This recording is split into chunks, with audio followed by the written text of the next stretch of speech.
Well, thank you very much, Simon, for the kind welcome, and it really is a pleasure and a privilege to be back here for a second year at the West Cork History Festival. As Simon mentioned, last year I gave a paper to the festival. Didn't know you could actually hear it on podcast, but okay. And the subject was when the Great War really ended. And of course, the usual answer which we give is the 11th of November 1918. That, after all, was the date which was commemorated for its centenary across the world last year. But I argued last year, and I'm not the only person to do it, that in reality the war unleashed far more than it could resolve, and that it turned into a series of revolutions, counter-revolutions, civil wars, and social, class, and ethnic conflicts. These brought communism and fascism to power in Russia and Italy, respectively, and they saw the often violent birth of new nation-states in Eastern Europe and, of course, in Ireland. Now, the Paris Peace Conference wrestled with these issues, and we've referred several times now to Versailles and the Treaty of Versailles, but it is worth just pausing and making the point that not just the great powers, Britain, France, the United States, also Italy, but a myriad of associated powers gathered in Paris for 18 months from January 1919. The peace conference was in Paris. Versailles was just the signing of one treaty, albeit very important, with Germany, that also set up the League of Nations. But the peace conference lasted until the middle of 1920. As Margaret Macmillan, in her book on the peacemakers, has called it, it was, as it were, the provisional government of the world for a year and a half after the Great War. That peace conference also, as well as trying to wrestle with the issues that I've just mentioned, the revolutions, counter-revolutions, emergence of new states, ethnic conflicts, as well as doing that in terms of the power interests of the big three in particular, the US, Britain, and France, that ordering of politics that Brendan Sims was referring to.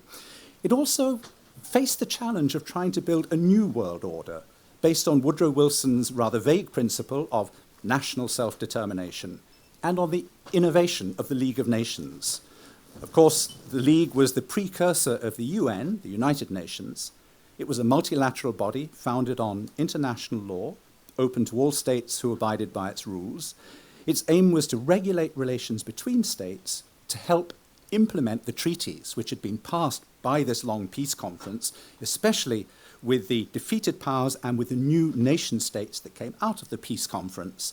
And of course, its job was to prevent the return of a catastrophe such as the Great War. But, and this is the crucial point, the peace conference took place in a world in flames.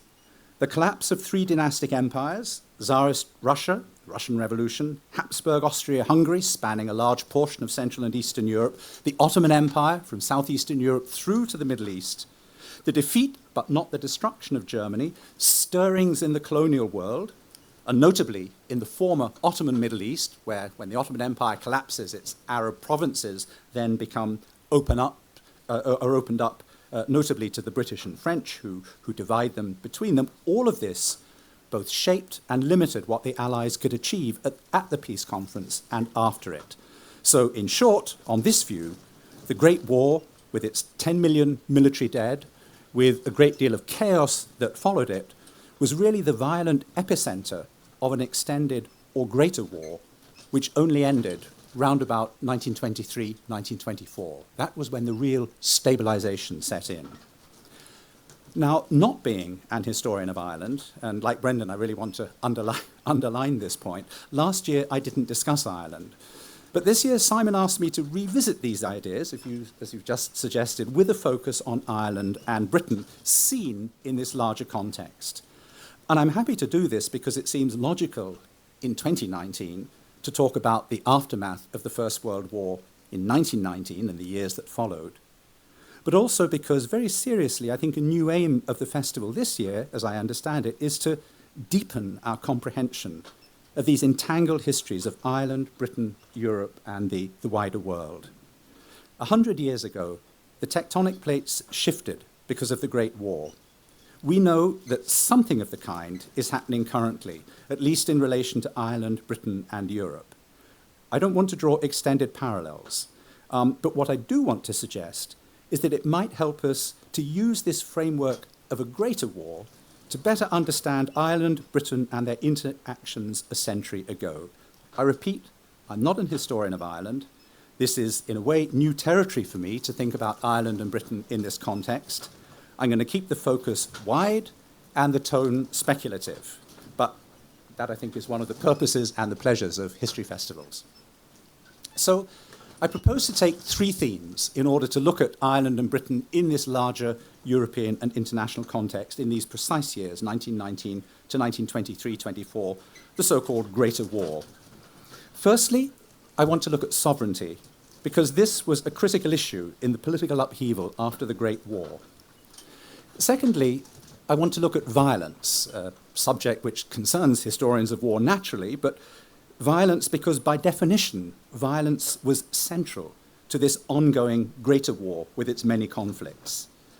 And thirdly, I want to look at the colonial war because historians, I think, have come to understand that the Greater War, this period of upheaval after the First World War, was not just confined to Europe. It profoundly affected the wider world.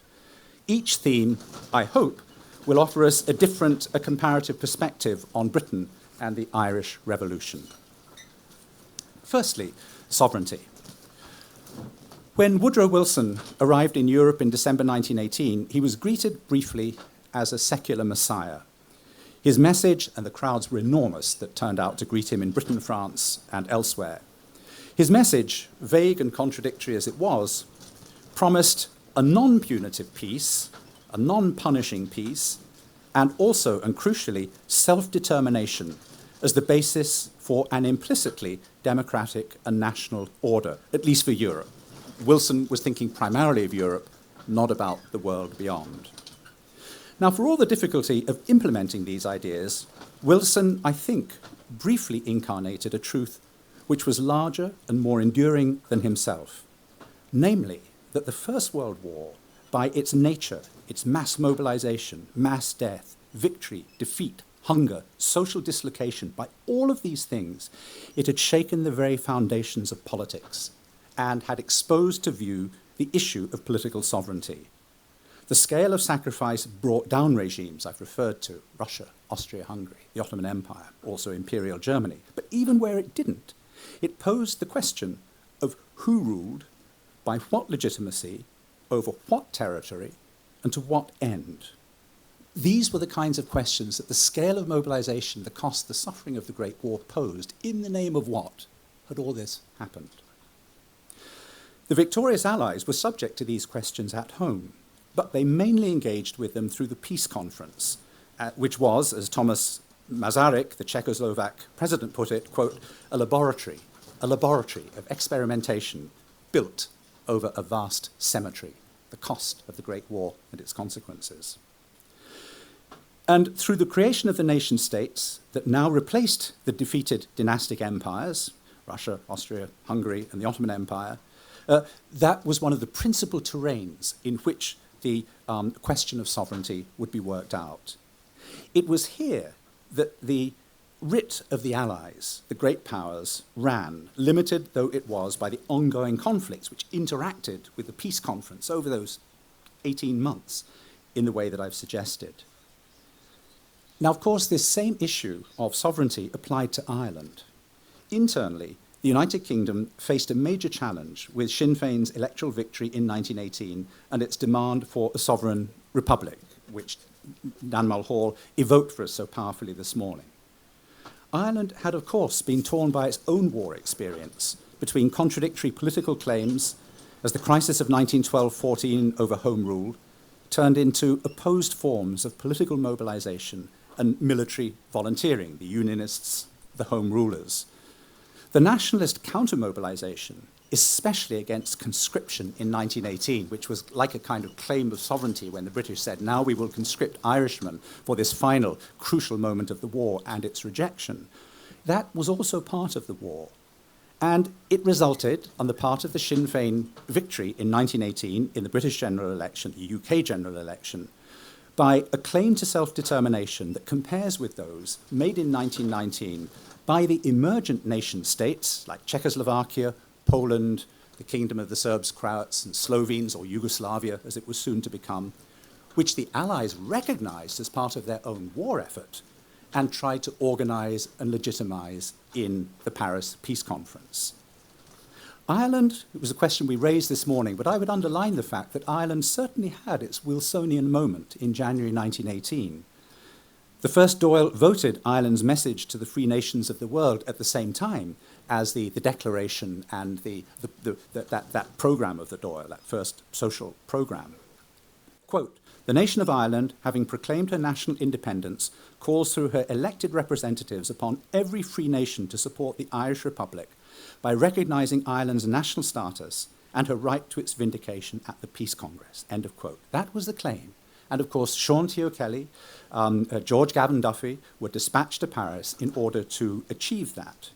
Yet, I think they must have known that this was probably or principally a publicity exercise, even though they were trying to address Woodrow Wilson directly, who wouldn't meet them, since the Allies, France, the United States, saw Britain as one of as their principal partner, and the question of Ireland as a purely internal matter for United Kingdom sovereignty.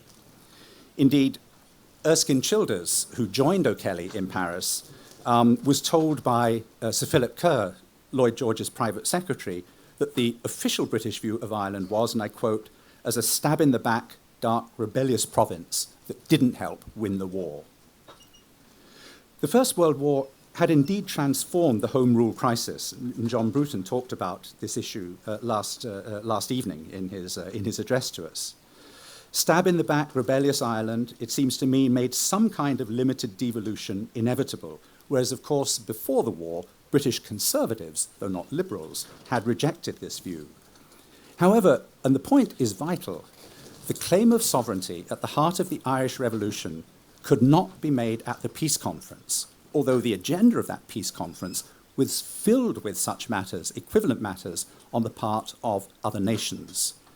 It could only be made by an internal challenge within the United Kingdom, and one, of course, that caused the biggest constitutional upheaval in the UK since 1800, partition.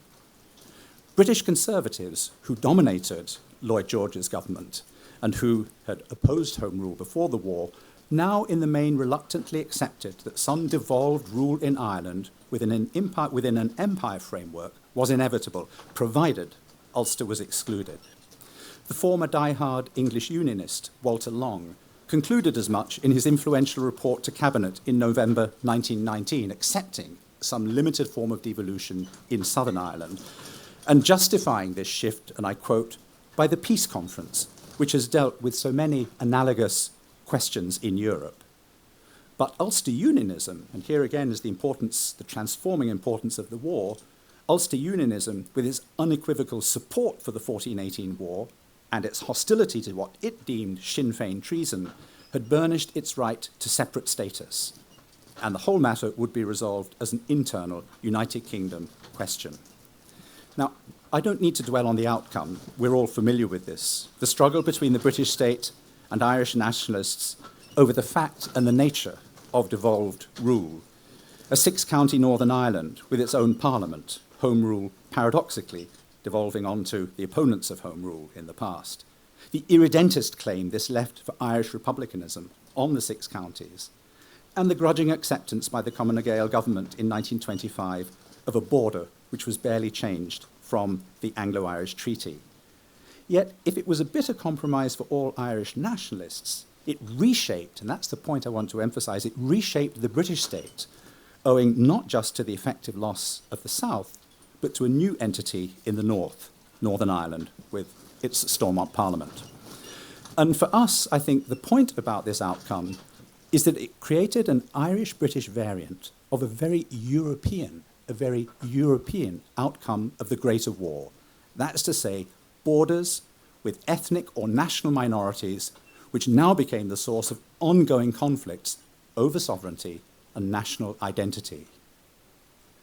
This happened, however, outside the framework of the peace conference.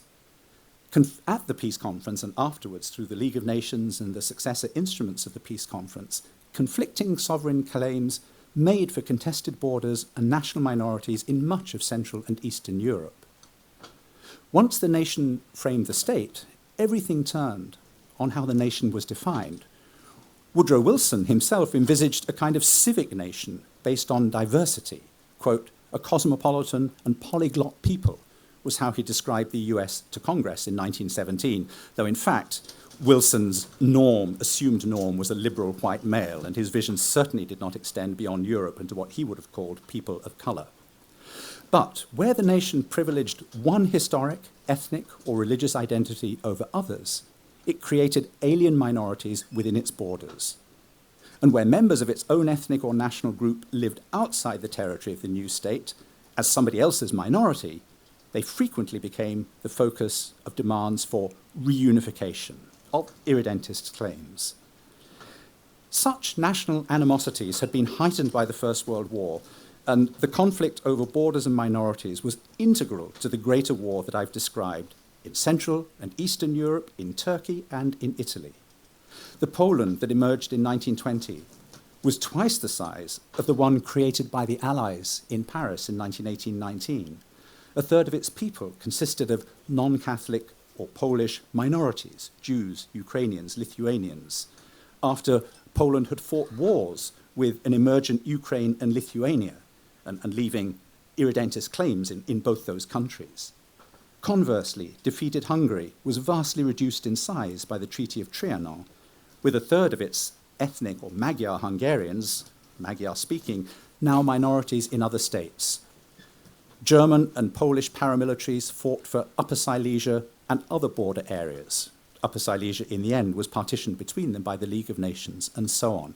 What I'm suggesting is that much of the work of the Peace Conference after 1919 and its successor organizations, such as the League of Nations, involved adjudicating disputed borders by plebiscites, as in Upper Silesia, not to mention dealing with refugees and expellees. I mean, the origins of the United Nations High Commission on Refugees dates precisely from 1919, 1920, and these terrible wars in which people were expelled, refugees were fleeing, and so on.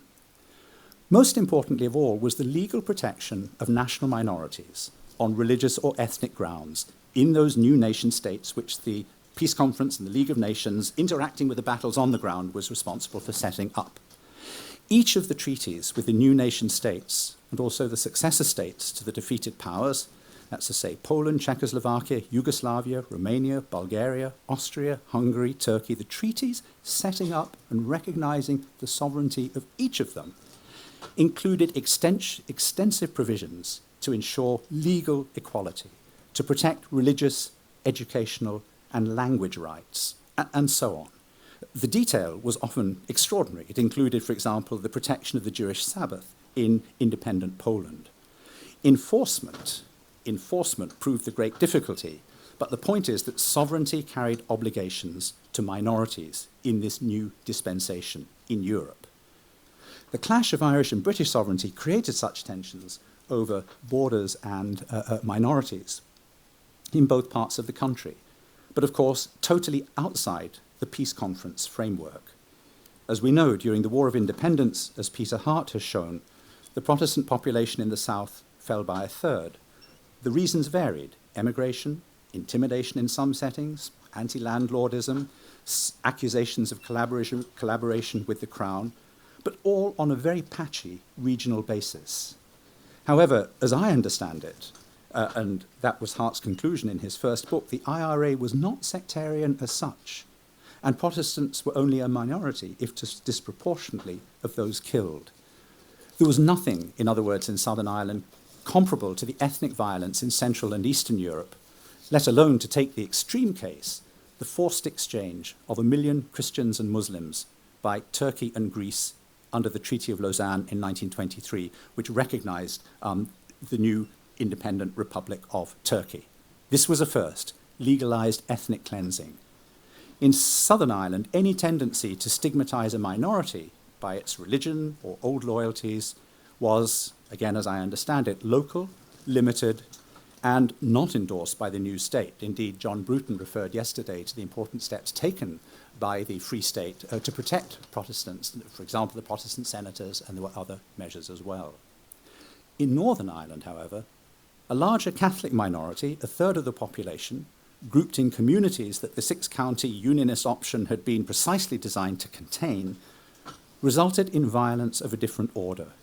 The shipyard expulsions of 1919, the pogroms of 1920 to 1922 were internal conflicts to corral and redefine the living space of a minority that was precisely not leaving. Most of the victims were civilians, and at the Belfast epicentre, the typical battles with grenades and sustained gunfire lasted hours, sometimes longer. Some participants even compared them to fighting on the Western Front. This was, in essence, not guerrilla war, but intercommunal violence.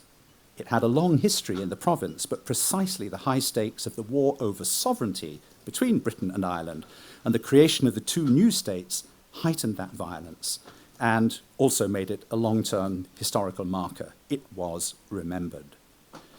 Timothy Wilson has compared Ulster with the Polish-German conflict in Upper Silesia during the same period, and he notes the similarities, but also he points out that overall in Ulster or in Northern Ireland, the violence was less extreme because the old antagonisms between the two sides were long-standing, albeit they were now being expressed in the new setup of partition and the creation of Northern Ireland. Whereas in Silesia, Germans, Poles, often both Catholics, had lived side by side, and it was the conflict over the border and where the two communities would live in 1919 to 1921 that actually created the identities. And in that sense, the violence was perhaps more extreme. Overall, the casualty levels, or rather the death levels, were 12 per 10,000 in the Silesian case, 4 per 10,000 in the Northern Ireland case. The protection of minority rights was an important part of the League of Nations work in the successor states. But as I say, this didn't apply to Northern Ireland because it was a sovereign part of the United Kingdom. There, devolved government enabled the Unionist majority, always feeling under pressure from the irredentist claims from the Free State or from advanced Republicans, institutionalized discrimination against its Catholic minority. I don't know enough to know whether, but I would like to, public opinion in the interwar years in Britain or Ireland tried to use the League's minority provisions, the protection of minorities in the new states in Central and Eastern Europe, as a kind of measure for what was happening in Northern Ireland, a basis on which to comment on it. And of course, in the longer term, the League's minority policies, as I say, the real problem was with implementation. They simply couldn't deal with the radicalized ethnic discrimination of the 1930s, so that the minority and border conflicts of 1919 to 23 in Europe helped fuel the racial and ideological cataclysm of the Second World War. In Northern Ireland, by contrast, it seems to me they were frozen by partition. Let me turn now to my second theme, which is violence. This was crucial to how sovereignty and self-determination were pursued in the conflicts of the Greater War of 1919 to 1923. Violence shaped and limited what the Allies could achieve at the peace conference and afterwards. Violence was obviously no less central to the Irish-British conflict, and in some regards, I've suggested in relation to Belfast, it bore parallels with Europe. But a striking point overall, if we think about the nature of violence and the role of violence in the Anglo-Irish conflict of this period compared to Europe, and it may be a key to an explanation, is the low levels of fatality, the low death rates in Ireland. According to Uno Halpin's definitive study from 1917 to 1921, 2,141 dead, and that I think is the point I would want to underline. If we accept Belfast, much of Ireland was spared direct conflict for much of the time in 1919 to 23. Clausewitz, the early 19th century theorist of war, talked about the limiting factors in how violence is used and how these limiting factors in turn define the particular nature of given wars. In other words, he argued that in most wars, the two sides do not go to the extremes. And so what you have to look for are what the limiting factors are, which actually explain that the violence remained within certain limits, certain parameters. And if we apply that kind of reasoning to Ireland in relation to Europe in this period of the Greater Wars, it seems to me that I can see two limiting factors. The first one, Dan Mulhall referred to this morning when he spoke very eloquently about the Irish War of Independence as being an uprising against a great power and a major empire. As it did elsewhere in Europe, the struggle for sovereignty produced the armed volunteer, and here I think there's a similarity. In many countries, like Ireland, indeed, this was an old tradition. Poland, the Chetniks in the Balkans, and so on. But the wars from 1919 to 1923, following the mass military mobilization for the Great War, brought the figure of the armed volunteer to a peak. Certainly, national armies were hastily assembled and often drawing on war veterans in Poland, but also the Free State Army here. But guerrilla formations, paramilitary units, and local militias emerged from the Baltic states and Poland to Ukraine. The Ukraine had a national revolution in 1918 to 1920 in the midst of the Bolshevik Revolution, with paramilitary organizations on three sides at least fighting it out. In parts of Germany too, Austria and Hungary, and also in Yugoslavia, where Macedonians, Serbs, and Bulgarians clashed in the south. And it was true of Italy and Slavic populations along the Adriatic coast. In all of these cases, politicized civilians took up arms, embodying their cause, but civilians were also targeted by intimidation, massacre, expulsions, which were central to the conflict. The laws of war were flouted, and violence took on its own symbolism. Now, the Irish War of Independence stands out, as Dan Mulhall said this morning, because it was a contest essentially between a powerful, established state, on the one hand, and a guerrilla army. In much of Eastern Europe and Turkey, it was precisely the power of the state that had collapsed with the fall of the old dynastic empires. And so the different groups were fighting each other to establish both a state, a monopoly of force, and a nation.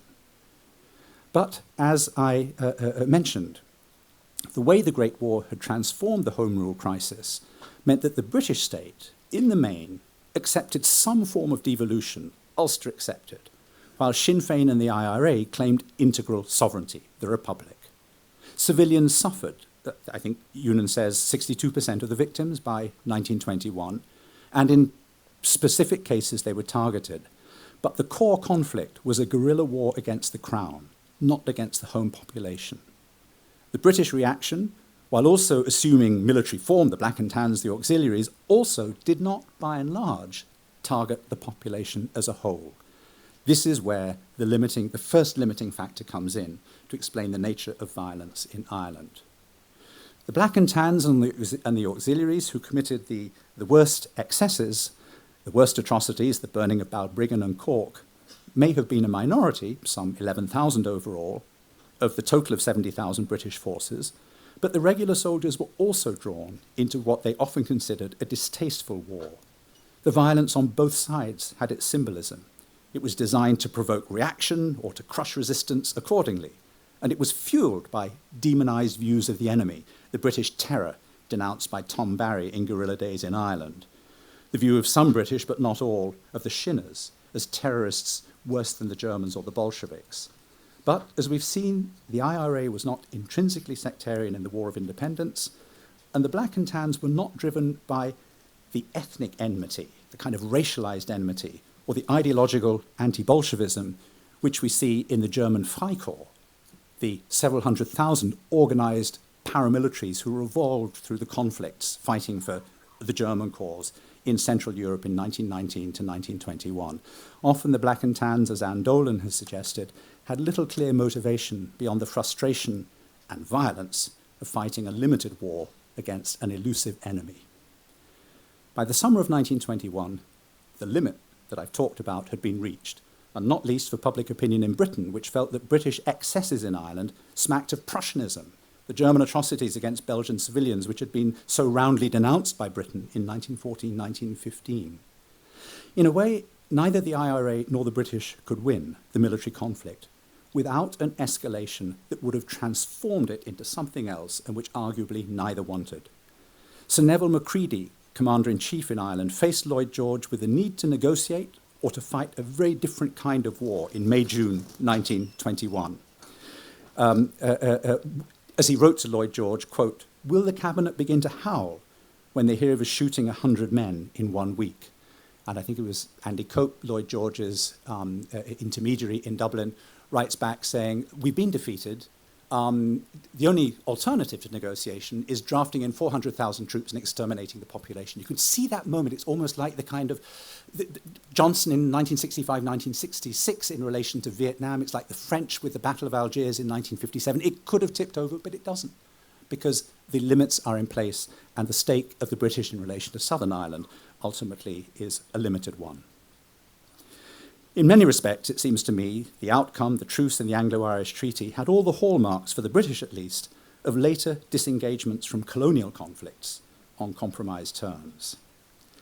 There's a second limiting factor that I just want to briefly mention before moving again briefly to my final theme, which is that of empire, and that lies in the social and the class background to events in Ireland. And again, I think John Bruton referred to this last night when talking about the land reforms which had been made by the Parliamentary Party, but also by the British administration, the Wyndham Act and so on, in the 30 years before the Great War.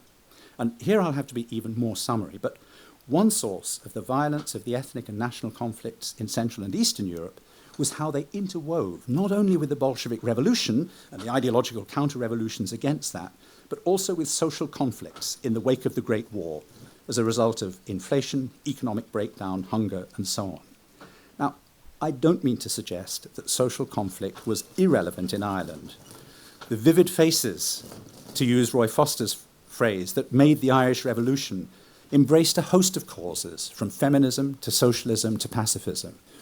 Moreover, the war had produced a strain of labour radicalism, the syndicalism of the Irish Transport and General Workers' Union that Emmett O'Connor has discussed, down to 1920.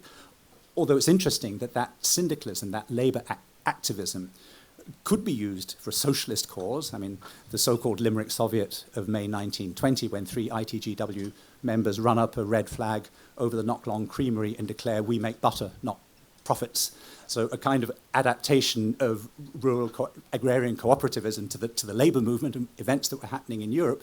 But the prior event, the prior Limerick Soviet of May 1919, was of course when the Limerick Trades Council declared a 9-day general strike against, quote, imperialist rule in Ireland. It was labour within the national struggle. The land issue land was certainly still an issue in the south and west, and pressure rose with the restriction of emigration to the United States. Attacks on big houses had a class dimension often, as did those by Ukrainian peasants against the Catholic Polish gentry at the same time, in western Ukraine, which was annexed by Poland. But all I'm saying is that this paled by comparison with Central and Eastern Europe, where labour militancy and land agitation helped drive events in Germany, Hungary, Poland, the Baltic states, the Ukraine, and elsewhere. Demands for land reform, in particular, were integral to much of Eastern European nationalism. The Polish Democrats, Dmowski's party, for example, had land occupations, land redistribution central to its policies, and this was true elsewhere in the country. The land issue had by and large been resolved in Ireland, and the industrial working class was small and in its Ulster heartland split along national and confessional lines. There were nuances, of course. Protestant workers, too, deemed too Bolshevik, were expelled from the shipyards, but by and large, this was a confessional and a sectarian issue. And all this means that the Civil War, when it occurred, despite, again, the radicalism on the fringes, it remained essentially a conflict over the contested sovereignty of the new state. And despite the reciprocal assassinations and executions, the violence of the Civil War was once again limited. Finland is a good contrast. A small country with a similar-sized population, it experienced a brief but intense civil war in 1918. As that country freed itself from Russian rule, it had been part of the Russian Empire. Class issues, there was a strong labour movement, were central, as were the opposed ideological claims of socialism and anti-Bolshevism, and these were supercharged by the fact that German conservatives on the one hand and Bolsheviks, on the other hand, were operating around the fringes of the country, and in the German case, indeed, intervened in the south. What occurred was a conflict between paramilitaries, 200,000 mobilized in the space of weeks, Reds and whites, with mass executions on both sides. In 6 months, 1% of the population perished, 36,000 people, equal to the Irish dead of the Great War, in a civil war that the Finns today now find very hard to comprehend and to explain. Yet, for all its limits, the Irish Revolution shared a legacy with other parts of Europe. The armed volunteer who fought for the nation remained a potential embodiment of the nation. At any point, he or she might override democratic politics in defense of the cause. The anti-treaty IRA embodied that logic during the Civil War, as of course did a radical fringe for long after. But elsewhere too, paramilitary sovereignty, if I can put it like that, remained influential. It included those who defended the status quo, the Ulster Special Constabulary taking over from the UVF in Northern Ireland. The Finnish White Guards remained for a number of years guarantors of their victory in the Civil War.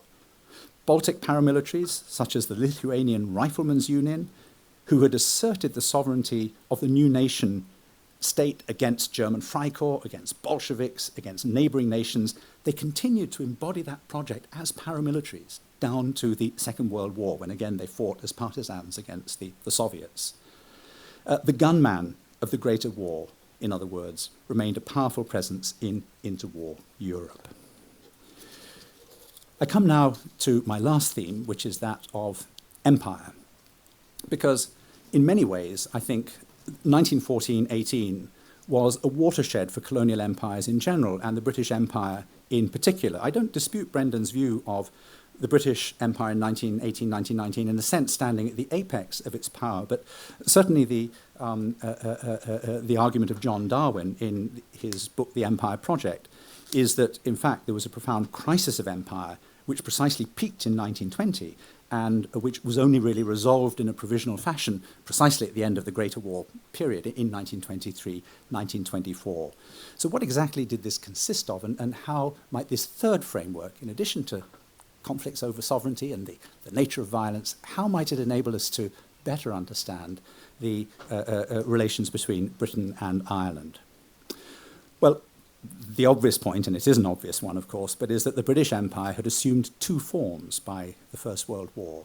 The dominions, mainly peopled by white settlers from Britain and Ireland, Australia, Canada, New Zealand, in a more complex way in South Africa, plus a wide range of indigenous colonies, India, Egypt, tropical and sub-Saharan Africa, in which the British were a tiny administrative, commercial, and military elite.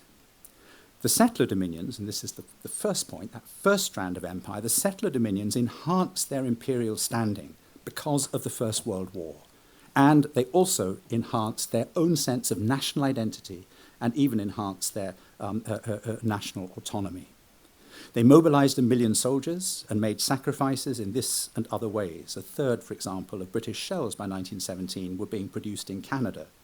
It was a British Empire delegation that went to the peace conference, and the dominions erected national war memorials on the battlefields in France and the Middle East and at home. In other words, dominion status was a kind of plastic and evolving tendency moving towards greater autonomy in the wake of the First World War. And by 1931, with the Westminster Statute, this meant that full legislative independence had been established internally for the dominions. And although still foreign policy was tied to Britain, in fact, on the ground, a considerable amount of influence was being exerted there too. Canada, for example, had refused to back Lloyd George in 1922 when he was calling for Empire troops to help resolve the situation in Turkey. So the dominions are becoming, as it were, more independent, though not yet totally independent. The dominion, as it were, form of empire is being more sharply sculpted as a result of the Great War. Yet the war had also intensified change in the indigenous colonies. Their war contributions also fanned demands for political reform, though they were denied precisely dominion status. India was excluded from it. And indeed, in India in particular, where over 1 million soldiers had served overseas, there were calls for home rule, influenced by the Irish example, and these resulted in promises of a limited constitutional change. But at the same time, wartime security measures, quite repressive ones, the so-called Roll-At Acts, were maintained after the war and resulting in a nationalist protest in Amritsar in 1919, in which, of course, as you all know, a major massacre took place by General Dyer and British troops. And this, in turn, produced Gandhi's non-violent protest movement, which precisely rejected the Irish path of armed resistance, which linked up with Muslim nationalists, the Khilafat movement, in the first mass demonstrations against British India. In Egypt, Saad Zaghloul, the nationalist leader, who, like many other colonial nationalists in 1919, tried to beat a path to Paris, demanding that the Wilsonian principles now be applied to empire, for which Wilson had never really envisaged them, he was arrested by the British and deported. And this prompted a revolt. Egyptian nationalist historians call it the Egyptian Revolution, and which, certainly according to the British authorities in Egypt, had, quote, gained the sympathy of all classes and all creeds. In suppressing it, 800 Egyptians and 80 British soldiers died. Again, 1919. Above all, the defeat of the Ottoman Empire in 1918 placed the colonial world firmly on the agenda of the peace conference. The French and British took over the Ottomans' Arab provinces in the form of mandates over Palestine and Iraq, the British, and Syria, the French. And the British and the French were at least formally answerable to the League of Nations for what they did with those mandates. But in fact, what they were doing was carving up the area of the former Ottoman Middle East. And in so doing, this confronted them, the British in particular, with the contradictions between the promises they'd made during the First World War to Arab nationalists: if you support us, there will be some form of autonomy subsequently, and the imposition through the mandates of direct colonial control. And this prompted revolts in both Palestine and Iraq, and indeed against the French in Syria in 1920. In effect, the British and the French were carving up the last great imperial space, the modern Middle East, between Europe and India, while trying to fend off the threat against Bolshevism. So the result of all of this was a crisis of empire that peaked in 1920, which was only resolved in 1923-24 after both repression and a set of concessions in Egypt and India. And in every sense, I want to suggest that this crisis was part of the Greater War, and it supplies a third context within which to understand British-Irish relations. We know that Dominion status on the Canadian model was the imperial recipe for which the British reached in 1921. And in the longer run, it was this recipe reinforced by the growing autonomy across the 1920s of the Dominion model, which provided a pathway to sovereignty for the 26 counties, the freedom to achieve freedom, if you will, at the cost of a republican schism and civil war. Yet, the War of Independence was understood by many at the time as a revolt against the British Empire, not just Britain. As a young nationalist, in fact, it was Art O'Brien, the president of Sinn Féin, of the Sinn Féin Council of Great Britain, told the French reporter Joseph Kessel after Terence McSweeney's death by hunger strike, and I quote, from the Atlantic to the Indian Ocean, it is the same combat against the same enemy. Today, we're the avant-garde, but it isn't just for Ireland that the Lord Mayor has died. It's so that the whole British Empire is destroyed. Empire of the Dominions or Empire of the indigenous colonies? Ireland, it seems to me, straddled the two in 1919 to 1923, fitted them both, depending on the viewpoint, and both of them shaped the outcome. It wasn't just a matter of counterinsurgency on the British part, though, as Charles Townshend and others have shown us, the techniques used in Ireland during the War of Independence against the IRA would indeed be deployed in Palestine and Iraq, to which, in fact, some of the British paramilitaries would find their way. Ireland before 1922 was part of Britain as the UK, not the Empire, but events in the Greater War placed it within the crisis of empire. For Sir Henry Wilson, former Chief of the Imperial General Staff, Southern Unionist, security advisor to the government, what was at stake in June 1920 was, quote, the loss of Ireland to begin with, the loss of empire in the second place, and the loss of England itself to finish up with when Sinn Féin hooked up with radical Labour in Britain, in his view. Now, owing to the limits of the War of Independence that I've already referred to, Sir Henry Wilson's fears were not realised. But as Kate O'Malley has shown us, the Irish Revolution remained an inspiration for anti-imperialists from the indigenous colonies, India, Egypt, and elsewhere. De Valera, interestingly, in late 1919, talking to the Irish delegates at the peace conference in Paris, said there was perhaps less point in making contact with independent new nations in Europe who would all have their own realpolitik, their own affairs to follow. There would be, and I quote him, much more chance of cooperation against the Union Jack of Boers, Egyptians, and ourselves with the Indians if they can get here. He meant all of these people who were trying to beat a path to Paris. It would be the anti-imperialist group which would dominate. In fact, the delegation in Paris was playing both sides. But the Irish precedent was an important one. Many colonial nationalists visited Irish Republicans and socialists in the interwar years. Some of them drew on Irish precedents. Subhas Chandra Bose, the Indian nationalist who took the opposite path to Gandhi, espoused violence and looked to the Irish example in an uprising in Chittagong in Bengal in 1933. And is it an accident that Yitzhak Shamir, leader of the Zionist guerrilla and terrorist Irgun in the 1940s, should have taken Michael as his nom de guerre after Michael Collins? And I wonder too, and this is just a question, I don't know the answer, but how influential was the model, as it might have been seen in retrospect, of the Irish War of Independence in subsequent wars of decolonization? That's to say, a kind of twin-prong approach with a political and a military wing, the military wing applying pressure for negotiations with an enemy whose stake you judged in the war to be ultimately limited. Whether we're looking at Palestine, whether we're looking at the Algeria, that is certainly a model which was used. Let me conclude. I've tried to suggest that what came after the Great War was more than just a collection of separate conflicts, that it derived a certain coherence as a greater war from what preceded it, the First World War. But rather than shoehorn Ireland and Britain into a single pattern, I've also suggested that sovereignty, violence, and empire provide three different contexts in which to try to understand the interactions between the two countries in this vital period. And if we lift our gaze to a longer future, I'm just struck very briefly by several things. Firstly, how the memory of the violence in that greater war of 1919 to 1923 played out, depending on what was at stake, what happened, and how it was remembered subsequently.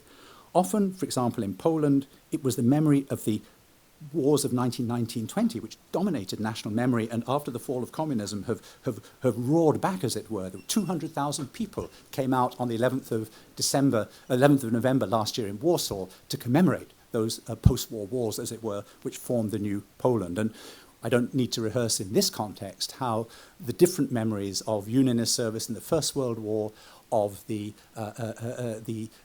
heroized contributions in the War of Independence, the bitterness of the Civil War, overlaid and changed memories of the Great War in Ireland, submerged in a way that memory of Home Rule service, and in what was often seen as a struggle between 14 and 18 for both Irish independence and small nations. But what I'm saying is that the way in which violence is remembered is important, because this period of the Greater Wars was influential in that regard.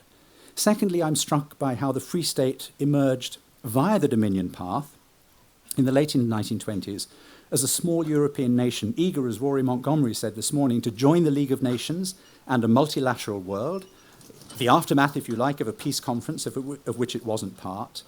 Ireland, for example, alongside Dominion states like Australia and Canada, operated in the League of Nations. It was a member from 1923, and it supported, amongst other things, the League of Nations proposal in 1928 for a European federal union. So early on, the Free State using, as it were, the League of Nations as a framework in conjunction both with Dominion powers but also with other independent new European states.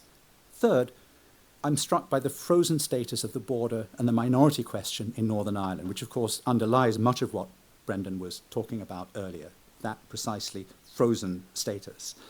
Long after the great and terrible rationalization of borders and peoples in the mid-century in Central and Eastern Europe. But arguably it wasn't until 1973 with Sunningdale, or perhaps 1998, that we see serious creative thinking applied to the frozen status of the conflict over sovereignty in Northern Ireland that bears some comparison with the admittedly failed thinking on minorities by the League of Nations in the 1920s. I'm also struck by the fact that Britain has remained involved as a major power in Europe throughout the past century, because what happens on the continent is central to its own security, and Brendan has just given us a whole lecture on that. But the empire, I think, was perhaps more important than he was suggesting. And certainly in 1918, Britain's claims to be not just a major power in Europe, but a great power, relied to a considerable degree on the empire. The speed with which the empire collapsed mid-century, from 1942 to 1960, removed that alternative sphere to Europe in which Britain so clearly moved during the Greater War of 1919 to 1923. And finally, in preparing this talk, I've been struck by how much the vocabulary of a century ago, nation-state, self-determination, sovereignty, minorities, borders, empire, international law, multilateralism, how much that vocabulary resonates with us today. Thank you.